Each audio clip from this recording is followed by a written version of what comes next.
ప్రభువునందు ప్రియులకు క్రీస్తు యేసు వారి అతి పరిశుద్ధమైన నామములో శుభములు తెలియజేయుచున్నాం. ఈ దినము హెబ్రోన్ క్యాలెండర్ వాగ్దానము. ఆయన పరిశుద్ధ నామమును బట్టి ఆయనకు కృతజ్ఞతాస్తుతులు చెల్లించుడి. కీర్తనల గ్రంథము 97వ కీర్తన 12వ చరణంలో దైవజనుడు ఈ రీతిగా మాట్లాడుతూ ఉన్నాడు. ప్రియమైనటువంటి దేవుని ప్రజలారా, ఆయన పరిశుద్ధ నామమును బట్టి, దేవుడు పరిశుద్ధుడు, ఆయన పరిశుద్ధత కలిగినటువంటి దేవుడుగా ఉంటున్నాడు. ఎందుకనగా దివారాత్రములు, భూత భవిష్యత్ వర్తమాన కాలములలో పరిశుద్ధుడు పరిశుద్ధుడు పరిశుద్ధుడని కోటాను కోట్ల మంది దేవదూతలు దివారాత్రములు ఆయనను ఆరాధిస్తూ ఉన్నారు. యెషయా గ్రంథం 6వ అధ్యాయంలో మనం గమనించినప్పుడు దేవదూతల యొక్క ఆరాధనకు పరలోకపు యొక్క గడప కమ్ముల పునాదులు అదిరను అని వ్రాయబడి ఉన్నది. ప్రియమైనటువంటి దైవజనమ, పరిశుద్ధత దేవుని యొక్క స్వభావం.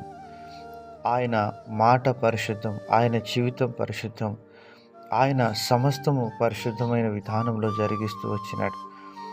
మానవుడు కూడా ఆ విధంగా ఉండాలని దేవుడు కోరుతున్నాడు. పేతురు రాస్తూ అంటున్నాడు, నేను పరిశుద్ధులను గనక మీరును పరిశుద్ధులై ఉండుడి అని ప్రభు సెలవిస్తున్నాడు. ప్రియమైనటువంటి దేవుని ప్రజలారా, ఈ పరిశుద్ధతయే ప్రభువైన యేసుక్రీస్తు వారి ద్వారా దేవుడు మనల్ని పరిశుద్ధపరిచి పవిత్రపరచడానికి దేవుడే నరుడుగా ఈ లోకానికి దిగివచ్చి మన పాపముల కొరకే ఆయన ప్రాయశ్చిత్తం చేసి యేసుక్రీస్తు రక్తం ద్వారా మనల్ని పవిత్రపరిచి పరిశుద్ధతలో పాలిభాగస్తులుగా చేస్తూ వచ్చినాడు. ఆయన ద్వారా మనం పరిశుద్ధత పరిచిపడి నీతిమంతులంగా చేయబడుతూ వచ్చినాం. కనుక మరి ప్రభువును పరిశుద్ధత లేకుండా ఎవడును ప్రభువును సమీపించలేడు అని ప్రభు సెలవిస్తున్నాడు. ప్రభువైన యేసుక్రీస్తు ద్వారా మనం పరిశుద్ధపరచబడి పవిత్రపరచబడి నీతిమంతులంగా చేయబడుతూ వచ్చినాం. కనుక మనము ప్రభువుకు కృతజ్ఞతాస్తుతులు చెల్లించబద్దులమై ఉంటున్నాం. ఎందుకనగా దావీదు సెలవిస్తున్నాడు, నా ప్రాణమా యెహోవాను సన్నతించుము, ఆయన చేసిన ఉపకారములలో తీరిని మరవకమని 103వ కీర్తనలో మాట్లాడుతున్నాడు.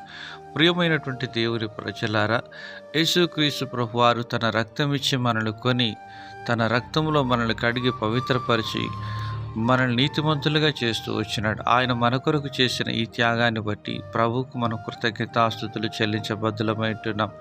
అలాగున ప్రభు నామానికి మహిమ ఘనత ప్రభావములు కలుగునుగాక.